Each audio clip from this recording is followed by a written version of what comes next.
Good afternoon भव्य अधिकाऱ्यांनो, आज आपण RBI reserve bank of India हा टॉपिक घेणार आहे। या टॉपिकवर आतापर्यंत आयोगाने जवळपास 50 पेक्षा जास्त प्रश्न परीक्षेत विचारलेले आहेत।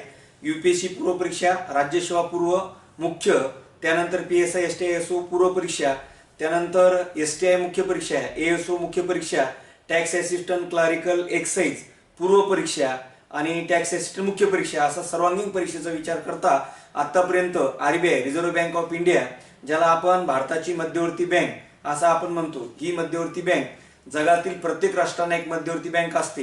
कारण जगाच्या पाठीवर दोन प्रकारचे धोरण असतात। ते दोन प्रकारचे धोरण म्हणजे कोणकोणते, तर मॉनिटरी पॉलिसी आणि फिस्कल पॉलिसी, मौद्रिक धोरण आणि राजकोषी धोरण। तर जगाच्या पाठीवर राजकोषी धोरण हे त्या ठिकाणचं सरकार राबवत असते आणि मौद्रिक धोरण त्या देशाची मध्यवर्ती बँक राबवते। जसं आपल्या भारताची मध्यवर्ती बँक ही आरबीआय आहे आणि म्हणून मौद्रिक धोरण किंवा मॉनिटरी पॉलिसी राबवण्याचं काम हे आरबीआय राबवत असते। बघा, आता आरबीआय जो घटक आहे, या आरबीआयच्या घटकामध्ये आपल्याला आरबीआयचा इतिहास हा पाहायचा आहे। आरबीआयचं राष्ट्रीयकरण, त्यानंतर आरबीआयची रचना, आरबीआयची कार्य पाहत असताना आरबीआयची जवळपास एक 5-6 प्रकारची कार्य आहेत, ज्यामध्ये चलन निर्मिती करणे, बँकांची बँक, त्यानंतर सरकारची बँक, पतनिर्मिती व पैशाच्या पुरवठ्यावर नियंत्रण, गंगाजळी सांभाळणे, विनिमय दर ठरविणे असे महत्त्वपूर्ण कार्य आपल्याला या ठिकाणी अभ्यासायचे आहे, पाहायचे आहेत। त्याच्यानंतर आरबीआयचं जे धोरण आहे, ज्याला आपण मॉनिटरी पॉलिसी किंवा मौद्रिक धोरण म्हणतो, त्या मौद्रिक धोरणाचा अर्थ काय, मौद्रिक धोरणाची उद्दिष्टे कोणकोणती आहेत, मौद्रिक धोरणाची साधने, त्या साधनांमध्ये आपल्याला दोन प्रकारची साधनं पाहायची आहेत, संख्यात्मक साधने आणि गुणात्मक साधने।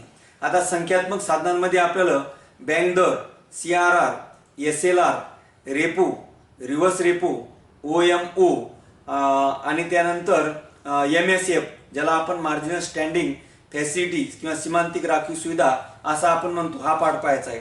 त्यानंतर गुणात्मक साधनांमध्ये कर्ज व तारण, उपभोग्य कर्ज, नैतिक समजावणी, प्रसिद्धी, आदेशाद्वारे नियंत्रण आणि प्रत्यक्ष कारवाई याचाही आढावा आपल्याला त्या ठिकाणी घ्यायचा आहे।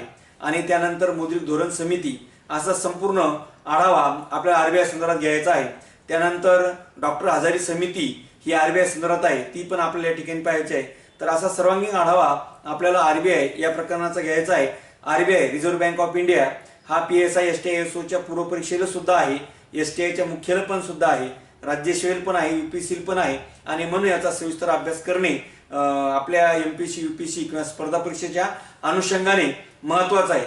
विशेषतः आरबीआयचे जे काही प्रश्न आहेत हे कन्सेप्टेड प्रश्न आहेत, संकल्पनात्मक प्रश्न आहेत। आकडेवारी मोजकी असते, पण संकल्पनात्मक प्रश्न असल्यामुळं जोपर्यंत तुम्हाला आरबीआयच्या विशेषतः कार्यातील काही कन्सेप्ट किंवा मौद्रिक धोरणातील ज्या काही संकल्पना आहेत, बँक दर वगैरे वगैरे, ह्या कन्सेप्ट तुमच्या जोपर्यंत क्लिअर होत नाही तोपर्यंत तुम्हाला याचा प्रश्न येणं शक्य नाही आणि म्हणून त्या कन्सेप्ट पूर्णतः समजून घ्या, त्यावेळेस तुम्हाला याचा प्रश्न येणे शक्य आहे। तर अशा पद्धतीने आपण आरबीआयच्या एका पाठवर जाऊ। आता आपण पाहू आरबीआयचा इतिहास। आरबीआयचा इतिहास पाहत असताना जगातील प्रत्येक राष्ट्रांना एक मध्यवर्ती बँक असते। आपल्या भारतात सुद्धा एक मध्यवर्ती बँक आहे, जे अल्पकाळासाठी धोरण राबवणारी यंत्रणा असते, ज्याला आपण मॉनिटरी पॉलिसी असं म्हणतो। ती मॉनिटरी पॉलिसी राबवण्याचं काम आपल्या भारताची आरबीआय किंवा आपल्या भारताची मध्यवर्ती बँक राबवते। जगातील प्रत्येक राष्ट्रांना ती मध्यवर्ती बँक आहे, तसंच आपल्या भारतालाही मध्यवर्ती बँक आहे। मग आता या ठिकाणी आरबीआयचा जो इतिहास आहे, तो हा आरबीआयचा इतिहास पाहत असताना 1926 मध्ये हिल्टन यंग कमिशन आलं आणि या हिल्टन यंग कमिशनच्या शिफारशीनुसार आपण 1934 ला आरबीआय स्थापना कायदा पास केला आणि या कायद्यानुसार 1 एप्रिल 1935 रोजी आरबीआयची आपण स्थापना केली। ज्यावेळेस आरबीआयची आपण स्थापना केली त्यावेळेस आरबीआयचं मुख्यालय किंवा कार्यालय हे कलकत्ता या ठिकाणी होतं। मात्र आरबीआयचं कार्यालय किंवा मुख्यालय हे 1937 नंतर मुंबई या ठिकाणी आणण्यात आलं। म्हणजे 35 ते 37 पर्यंत आरबीआयचं मुख्यालय किंवा कार्यालय हे कलकत्ता या ठिकाणी होतं। 37 नंतर आरबीआयचं मुख्यालय किंवा कार्यालय हे मुंबई या ठिकाणी आणण्यात आलेलं आहे। आरबीआयचे पहिले गव्हर्नर, ज्या गव्हर्नरचं नाव आहे ऑसबॉर्न आर्कल स्मिथ। आरबीआयचे पहिले गव्हर्नर ऑसबॉर्न आर्कल स्मिथ हे आरबीआयचे पहिले गव्हर्नर आहेत। स्वातंत्र्यानंतर भारतीय गव्हर्नर म्हणून सी डी देशमुख यांचं नाव घेण्यात येते। 1944 ते 1949 या दरम्यान सी डी देशमुख हे आपल्या भारतीय अर्थव्यवस्थेमध्ये आरबीआयचे गव्हर्नर होते, आरबीआयचे गव्हर्नर होते. सर्वाधिक गव्हर्नर पदी असणाऱ्या व्यक्तीचं नाव बेनेगल रामाराव. हे सर्वाधिक जवळपास 8 वर्ष हे गव्हर्नर पद म्हणून यांनी भूषवलेले, जवळपास किती 8 वर्ष गव्हर्नर पदी असणाऱ्या व्यक्तीचं नाव बेनेगल रामाराव. डॉक्टर मनमोहन सिंग यांचाही कालावधी तुम्हाला परीक्षेच्या अनुषंगाने विचारला जातात, कारण डॉक्टर मनमोहन सिंग हे अर्थतज्ञ, अर्थमंत्री, पंतप्रधान अशा अनेक बाबींसाठी डॉक्टर मनमोहन सिंग यांचं नाव घेतले जाते. तर असा एक आपल्याला जनरली आरबीआयच्या इतिहासामध्ये या ठिकाणी काही घडामोडी सांगता येतात. तर या ठिकाणी 1926 ला हिल्टन यंग कमिशन आलं.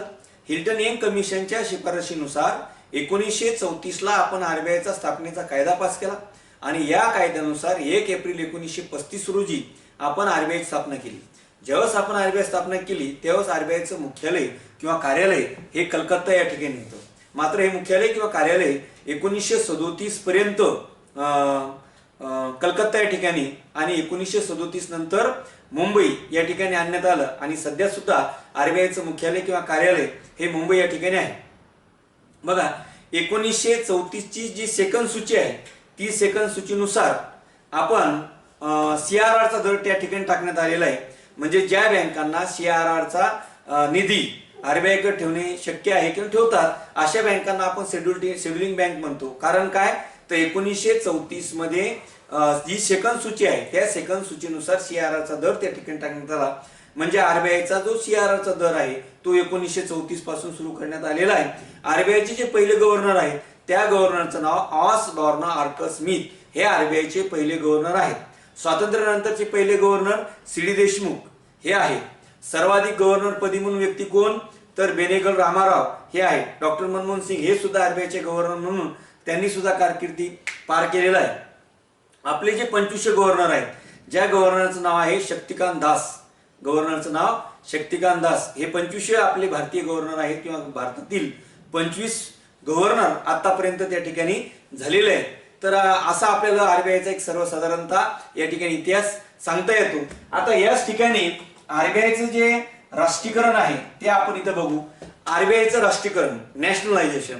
आता नॅशनलायझेशन म्हणजे काय तर राष्ट्रीयकरण आणि राष्ट्रीयकरण म्हणजे नॅशनलायझेशन आणि राष्ट्रीयकरण म्हणजे जी मालमत्ता खाजगी आहे ती मालमत्ता भारत सरकारने विकत घेणे, ज्याला आपण नॅशनलायझेशन किंवा राष्ट्रीयकरण असं आपण म्हणतो. म्हणजे ज्यावेळेस आपण आरबीआय स्थापन केली त्यावेळेस आरबीआयचे प्रति 100 रुपयाचे असे 5 लाख शेअर, कितीला 5 लाख शेअर, आणि हे 5 लाख शेअर विकण्यात आले. म्हणजे आरबीआयचं सुरुवातीचं भाग भांडवल हे 5 करोडचं होतं. त्या 5 करोडच्या भांडवलातून आपण प्रति 100 रुपये अशी 5 लाख शेअर तयार केले, ती विकले आणि मग आरबीआयचं भांडवल त्या ठिकाणी तयार झालेलं आहे. मग ज्यावेळेस आपण आरबीआयचं राष्ट्रीयकरण करण्यास ठरवलं CD देशमुख यांच्या काळात, त्यावेळेस आपण 1948 ला आरबीआय राष्ट्रीयकरण कायदा पास केला. तर आरबीआय राष्ट्रीयकरण कायदा हा 1948 चा आहे आणि या कायद्यानुसार जे 5 कोटीचे शेअर्स आहेत ते भारत सरकारने विकत घेतले आणि 1 जानेवारी 1949 ला 1 जानेवारी 1949 ला आपण आरबीआयचं काय केलं राष्ट्रीयकरण केलं. म्हणजे ती पूर्णतः बँक भारत सरकारची त्या ठिकाणी झालेली आहे. आणि म्हणून तुम्हाला असाही प्रश्न विचारला जातो की आरबीआयचं जे राष्ट्रीयकरण करण्यात आलं ते कोणत्या गव्हर्नरच्या काळात करण्यात आलं, तर त्याचं उत्तर आहे CD देशमुख. कायदा कोणत्या गव्हर्नरच्या काळात पास केला CD देशमुख. आरबीआयचं राष्ट्रीयकरण कधी केलं CD देशमुख यांच्या काळात. तर अशा पद्धतीनं आरबीआयचं राष्ट्रीयकरण 1 जानेवारी 1949 ला आपण आरबीआयचं या ठिकाणी काय केलं राष्ट्रीयकरण केलेलं आहे या ठिकाणी राष्ट्रीयकरण. त्यानंतर आपण आरबीआयची रचना पाहू, स्ट्रक्चर पाहू. या रचनेमध्ये आरबीआयच्या रचनेमध्ये या ठिकाणी एक गव्हर्नर असतो, एक गव्हर्नर, त्याची नेमणूक गव्हर्नरची नेमणूक 3 किंवा 5 वर्षासाठी केल्या जाते. या ठिकाणी 4 डेप्युटी गव्हर्नर असतात, एक गव्हर्नर, 4 डेप्युटी गव्हर्नर आणि जवळपास 16 सदस्य. अशी 21 लोकांचं किंवा 21 लोक अशी निवडले जातात आणि 21 लोकांना मिळून व्यवस्थापन नियंत्रण वगैरे आरबीआयचं चालत असते. एक गव्हर्नर, 4 डेप्युटी गव्हर्नर आणि इतर सदस्य 16, टोटल बेरीज किती 21. म्हणजे आरबीआय मध्ये एकंदरीत सदस्य संख्या किंवा एकंदरीत जे संख्या आहे ती किती आहे 21. एक गव्हर्नर, 4 डेप्युटी गव्हर्नर आणि इतर सदस्य किती 16. या ठिकाणी गव्हर्नर, डेप्युटी गव्हर्नर यांना आंतरराष्ट्रीय आर्थिक घडामोडींचा आढावा किंवा आंतरराष्ट्रीय घडामोडींचा आर्थिक घडामोडींचा अभ्यास त्या ठिकाणी असावा। त्याच वेळेस ते गव्हर्नर, डेप्युटी गव्हर्नर किंवा सदस्य होऊ शकतात। तर अशा प्रकारे या ठिकाणी आरबीआयचा आपण इतिहास, आरबीआयचा इतिहासानंतर आरबीआयचं राष्ट्रीयकरण आणि आरबीआयची रचना हा पाठ आपण या ठिकाणी पाहिलेला आहे। आता आरबीआयची जी कार्य आहेत, आरबीआयची 3 प्रकारची कार्य आहेत। त्यामध्ये परंपरागत कार्य, पर्यवेक्षणात्मक कार्य आणि प्रवर्तनात्मक कार्य। आरबीआयचे किती प्रकारचे कार्य आहेत? 3 प्रकारचे आहेत। पहिलं कार्य किंवा कॅपिटल ए म्हणून आपण त्याला परंपरागत कार्य, पर्यवेक्षणात्मक कार्य आणि प्रवर्तनात्मक कार्य। तर या परीक्षेच्या अनुषंगाने किंवा स्पर्धा परीक्षेचा अभ्यास करत असताना सर्वात महत्त्वाचे कोणते कार्य असेल तर ते कार्य म्हणजे परंपरागत कार्य। आतापर्यंत 2011 पासून 2019 पर्यंत जेवढ्या काही एक्झाम झालेल्या आहेत तेवढ्या सर्वांगीण एक्झाम मध्ये परंपरागत कार्यावर आतापर्यंत आयोगाने खूप सारे प्रश्न विचारलेले आहेत, विचारण्याची शक्यता पण आहे। आणि म्हणून तुम्ही मित्रांनो परंपरागत कार्यावर तुम्ही जास्तीत अभ्यास करा, कारण परीक्षेचा अभ्यास करत असताना 2011 पासून तर 2019 पर्यंत आयोगाने जेवढ्या काही प्रश्नपत्रिका काढलेल्या आहेत त्या सर्व प्रश्नपत्रिकांचा आढावा तुम्ही घेतला पाहिजे, प्रकरणावाईज तुम्ही आढावा घेतला पाहिजे, जेणेकरून तुम्हाला त्याचे चांगले प्रश्न किंवा त्या प्रश्नामुळे तुम्हाला येणाऱ्या परीक्षेतील जे प्रश्न आहेत त्या प्रश्नांचा एक आढावा येऊ शकतो किंवा येणारे जे प्रश्न आहेत त्याचे ऑब्जेक्टिव्ह तुम्हाला कळू शकतात। आणि म्हणून तुम्ही आयोगाचे पेपर त्या ठिकाणी पाहिले पाहिजे, प्रश्नपत्रिका पाहिल्या पाहिजेत, जेणेकरून तुम्हाला जास्तीत जास्त प्रश्न सोडवणं शक्य होऊ शकते। आता चलन निर्मिती करणे। आता चलन निर्मिती करताना या ठिकाणी आपल्याला 2 बाबी पाहायच्या आहेत आणि त्या 2 बाबी म्हणजे एक सरकार आणि एक RBI, reserve bank of India. तर या ठिकाणी 1 रुपयाची नोट आणि सर्व प्रकारची नाणी छापण्याचं काम हे भारत सरकारचं असते। 1 रुपयाची नोट आणि 1च रुपयाची नोट आहे, बाकीच्या सर्व वचन चिठ्ठ्या आहेत। केवळ 1 रुपयाची नोट आहे, बाकीच्या सर्व वचन चिठ्ठ्या आहेत। 1 रुपयाची नोट आणि सर्व प्रकारची नाणी छापण्याचा अधिकार हा भारत सरकारचा आहे। मागे तुम्हाला प्रश्न विचारला होता मित्रांनो आयोगाने की सर्व प्रकारचे चलन नाणी कोण छापते, त्याचं उत्तर आहे सरकार, गव्हर्नमेंट। लक्षात घ्या, म्हणजे 1 रुपयाची नोट आणि सर्व प्रकारची चलनी नाणी छापण्याचा अधिकार हा सरकारला असतो। आणि 2 रुपयापासून तर अलीकडच्या काळात 2000 पर्यंत 2 रुपयापासून तर 2000 पर्यंत सर्व चलनी नोटा छापण्याचा अधिकार हा कोणाला असतो? आरबीआयला असतो, रिझर्व्ह बँक ऑफ इंडियाला असतो। 1 रुपयाची जी नोट आहे, 1 रुपयाच्या नोटवर साईन ही अर्थ सचिव किंवा वित्त सचिव म्हणून आपण त्यांची असते। तर 2 रुपयापासून तर 2000 पर्यंत सर्व चलनी नोटांवर साईन किंवा सिग्नेचर ही आरबीआयच्या गव्हर्नरची असते। मग आज जर आपण विचार केला की आपल्या भारतीय अर्थव्यवस्थेत किती प्रकारच्या चलनी नोटा आहेत असा विचार केला तर या ठिकाणी तुम्हाला 1 रुपयाची नोट, 2 रुपयाची नोट, 5 रुपयाची नोट, 10 रुपयाची, 20, 50, 100, 200, 500 आणि 2000 म्हणजे 10 प्रकारच्या चलनी नोटा सध्या आपल्या भारतीय अर्थव्यवस्थेत अस्तित्वात आहेत। किती प्रकारच्या? 10 प्रकारच्या चलनी नोटा आपल्या भारतीय अर्थव्यवस्थेत सध्या अस्तित्वात आहेत। मग यामध्ये 1 रुपयाची नोट कोण छापते? भारत सरकार। नाणी कोण छापते? भारत सरकार। 2 रुपयापासून सर्व चलनी नोट कोण छापते? RBI, reserve bank of India ती छापते। आणि साईन कोणाची? 2 रुपयापासून तर आरबीआयची, गव्हर्नरची। आणि 1 रुपयाच्या नोटवर साईन कोणाची? वित्त सचिव किंवा अर्थ सचिव। अलीकडील काळात मात्र 1 रुपया, 2 रुपये, 5 रुपये याच्या आपण चलनी नोटा छापणं बंद केलेले आहेत। मार्केटमध्ये ते आहेत, ते चालू आहेत, पण छापणं बंद केलं। कारण काय? तर 1 रुपया, 2 रुपये आणि 5 रुपयाची कॉइन्स, नाणी हे मोठ्या प्रमाणात आलेले आहेत आणि म्हणून आपण 1 रुपया, 2 रुपये, 5 रुपये ह्या चलनी नोटा सध्या छापत नाही, हे तेवढं लक्षात घ्या। आता तुम्हाला एक असाही प्रश्न आयोगाने विचारला होता की 10 रुपयाचं जे नाणं आहे, 10 रुपयाच्या नाण्याचं वजन किती? तर त्याचं वजन आहे 8 ग्रॅम आणि 28 मिलीमीटर त्याचा व्यास आहे। 28 मिलीमीटर 8 ग्रॅम त्याचं वजन आहे। हा प्रश्न तुम्हाला विचारलेला आहे कारण नाणे कायदा हा 2009चा नाणे कायदा आहे। सुरुवातीला आपला 1904चा आहे, आता अलीकडच्या काळात 2009चा आहे। आणि या नाणे कायद्यानुसार भारतामध्ये 1000 रुपये किमतीचं चलनी नाणं छापण्याचा अधिकार आहे। 10,000 रुपयापर्यंत आपण चलनी नोट छापू शकतो आणि जे नाणं आहे ते नाणं 1000 रुपये चलनीचं आपण छापू शकतो आणि 10,000 रुपयाची चलनी नोट छापू शकतो। म्हणजे आपला आरबीआय जे आहे ती 10,000 रुपयापर्यंत चलनी नोट छापू शकते आणि 1 रुपयाचं म्हणजे चलनी नाणं हे 1000 रुपयेपर्यंत आपल्याला छापता येऊ शकते असे आपल्याला सांगते। 1956 मध्ये भारत सरकारने 200 कोटीचा निधी दिला। किती कोटीचा? 200 कोटीचा निधी भारत सरकारने दिला। या 200 कोटीपैकी 115 कोटीचे सुवर्ण गोल्ड सोने आणि 85 कोटी रुपयाचे कर्ज रोखे. हाही प्रश्न मित्रांनो तुमच्या राज्य सेवेच्या पूर्व परीक्षेला आयोगाने विचारला. तुमच्या राज्य सेवेच्या पूर्व परीक्षेला आयोगाने प्रश्न विचारलेला आहे की 200 कोटी यापैकी सुवर्ण किंवा सुवर्ण किती आहे, गोल्ड किती आहे, तर 115 कोटी सुवर्ण, 85 कोटी रुपयाचे कर्ज रोखे. आणि म्हणून आपल्या आरबीआय मध्ये 1957 पासून आपण मिनिमम रिझर्व्ह सिस्टीम चालू केलेली आहे. न्यूनतम राखीव पद्धती हे आपण सुरू केलेली आहे. कोणत्या वर्षापासून? 1957. 1956 ला 200 कोटीचा निधी देण्यात आला आणि त्यापैकी 115 कोटीचे सुवर्ण गोल्ड आणि 85 कोटी रुपयाचे कर्ज रोखे आणि मिनिमम रिझर्व्ह सिस्टीम न्यूनतम राखीव पद्धती ही 1957 पासून सुरू करण्यात आलेली आहे असं आपल्याला या ठिकाणी सांगता येईल. भारतात जवळपास चलनी नोटांवर 17 भाषांचा समावेश आहे. किती भाषांचा? 17 भाषा. त्यामध्ये प्रमुख भाषा इंग्रजी आणि हिंदी ही प्रमुख आहे, तर अदर भाषा 15. अशा 17 भाषे म्हणून आपल्या भारताची नोट त्या ठिकाणी तयार झालेली आहे, त्या ठिकाणी चाललेली आहे. आणि म्हणून 1 रुपयाची नोट आहे, बाकीच्या सर्व वचन चिठ्ठ्या आहेत. आणि म्हणून तिथे लिहिलं असते मैं धारक को 100 रुपये का वचन अदा करता हूं. पण 1 रुपयाच्या नोटवर असं लिहिलेलं नसते, कारण 1च रुपयाची नोट आहे आणि ह्या बाकीच्या कशा आहेत? वचन चिठ्ठ्या आहेत. आणि म्हणून या ठिकाणी चलन निर्मिती करण्याचा अधिकार सरकार आणि आरबीआय म्हणून आपण याला चलनक्षम पैसा असेही म्हणतो किंवा चलन निर्मिती पैसा असे आपण म्हणू शकतो. तर या ठिकाणी आपल्याला चलन निर्मिती हा मुद्दा या ठिकाणी स्पष्ट करता येईल. पतनिर्मिती व पैशाच्या पुरवठ्यावर नियंत्रण आपण पाहत आहे. परंपरागत कार्य, परंपरागत कार्यामधलं उपकार्य जे 2 नंबरचं म्हणून आपण पतनिर्मिती व पैशाच्या पुरवठ्यावर नियंत्रण.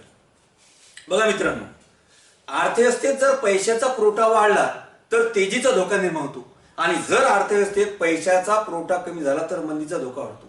कारण ज्यावेळेस अर्थव्यवस्थेत पैशाचा पुरवठा वाढतो त्यावेळेस वस्तू आणि सेवांना मागणी वाढते, भाववाढ निर्माण होत असते. आणि ज्यावेळेस अर्थव्यवस्थेत पैशाचा पुरवठा कमी होतो त्यावेळेस मंदी येते, म्हणजे वस्तू आणि सेवांना मागणी घटते, पर्यायी किमती कमी होतात वगैरे वगैरे. आणि म्हणून अर्थव्यवस्थेत जर पैशाचा पुरवठा वाढला तर त्यावर नियंत्रण केलं पाहिजे आणि ज्यावेळेस पैशाचा पुरवठा कमी होतो त्यासाठी उपाययोजना केल्या पाहिजेत. आणि म्हणून आरबीआय काय करते? पतनिर्मिती व पैशाच्या पुरवठ्यावर नियंत्रण ठेवते. मग आता पतनिर्मिती म्हणजे काय? क्रेडिट क्रिएशन म्हणजे काय? पतनिर्मिती आपण कशाला म्हणायचं? तर पतनिर्मिती म्हणजे ठेवी, या ठिकाणी ठेवी, ठेवीतून कर्ज आणि कर्जातून परत ठेवी अशी प्रक्रिया करणारी जी संस्था आहे त्याला आपण बँक असं म्हणतो. आणि अशी प्रक्रिया करणे त्याला आपण पतनिर्मिती म्हणतो. म्हणजे ठेवी, ठेवीतून कर्ज, कर्जातून परत ठेवी अशी प्रक्रिया ज्याला आपण पतनिर्मिती म्हणतो. आणि अशी प्रक्रिया करणाऱ्या पतसंस्थेला की काय म्हणतो आपण? बँक असं म्हणतो. आणि म्हणून ती बँकची व्याख्या आपल्याला सांगता येते. मग या ठिकाणी जर मोठ्या प्रमाणात ठेवी वाढत असेल, मोठ्या प्रमाणात ठेवी वाढत असेल तर अशा काळात पैशाचा पुरवठा वाढतो आणि हा पैशाचा पुरवठा वाढल्यामुळं अर्थव्यवस्थेत तेजीचा धोका निर्माण होतो आणि हा जर कमी झाला तर मंदीचा धोका निर्माण होतो. आणि म्हणून या ठिकाणी पतनिर्मिती याचं एक सूत्र आहे मित्रांनो, पतनिर्मिती बरोबर ए गुणिला 1/r/100. आता पतनिर्मिती क्रेडिट क्रिएशन ए म्हणजे काय? तुमची अमाऊंट, रक्कम, 1/r. आर म्हणजे काय? रिझर्व्ह. आणि रिझर्व्ह म्हणजे राखीव. आणि या राखीवमध्ये CRR आणि SLR या 2 दरांचा समावेश होतो. CRR आणि SLR या दोघांची बेरीज म्हणजे रिझर्व्ह आणि त्याला भागिले 100. मग उदाहरणार्थ या ठिकाणी समजा 5,000 रुपये आपल्याकडे अमाऊंट आहे आणि R बरोबर CR आणि SLR. CR चा दर 4 आणि SLR चा 21 घेऊ, दोघांची बेरीज 25 आहे. तर या ठिकाणी आपण थोडं कॅल्क्युलेशन करू. मग या ठिकाणी पतनिर्मिती बरोबर काय येणार? तर 5,000 गुणिला 1/r म्हणजे 25 आणि याला भागिला 100 अशा पद्धतीने. म्हणजेच या ठिकाणी काय येणार? पतनिर्मिती बरोबर 5,000 गुणिला 100 भागिला 25, 25 × 100, 5 × 20,000. बघा मित्रांनो, अमाऊंट किती होती? 5,000ची. पतनिर्मिती किती हजार झाली? 20,000. म्हणजे इथं 15,000 अतिरिक्त पैसा निर्माण झाला आणि या पैशामुळे धोका निर्माण होतो. आणि म्हणून याच्यावर आपलं कंट्रोल करायचं. मग आपण कंट्रोल कसं करणार? तर CRR चा आणि SLR चा दर वाढवणार. CRR चा किती होतं इथं? 4. SLR चा किती होतं? 21. CRR केला आपण 3 आणि या ठिकाणी SLR चा दर आपण घटवला आणि तो केला 7, 10%. मग आता या ठिकाणी काय होणार, आणखी वेगाने पतनिर्मिती वाढणार. लक्षात घ्या मित्रांनो, 7 आणि 10 दोघांची बेरीज काय आली, 10. म्हणजे इथं पतनिर्मिती आणखी मोठ्या प्रमाणात वाढणार. मग हे कॅल्क्युलेट करू आपण. मग या ठिकाणी 5000 गुणिले 1 भागिला 10 भागिला 100 बरोबर 5000 गुणिले 100 भागिला 10, 10 100 बरोबर या ठिकाणी 50,000. हे बघा मित्रांनो, या ठिकाणी 20,000ची पतनिर्मिती, या ठिकाणी 50,000ची पतनिर्मिती झाली. आता आपल्या याच्यावर कंट्रोल करायचं, नियंत्रण करायचं आहे. मग आपण काय केलं, आता हा CRR आणि SLR चा जो दर आहे तो आता वाढवला, आणि हा वाढवला आणि हा केला 10% CRR आणि SLR वाढून तो केला समजा या ठिकाणी 35% गृहीत पकडू आपण 35. मग दोघांची बेरीज किती झाली, 25. मग आता 5000 गुणिला 100 भागिला 25 बरोबर काय येणार, 5000 गुणिला 25 सॉरी 100 भागिले 25 दुने 90 2.2 आणि याचं जर आपण कॅल्क्युलेशन केलं तर 22 पंचे 110 बरोबर 11,000.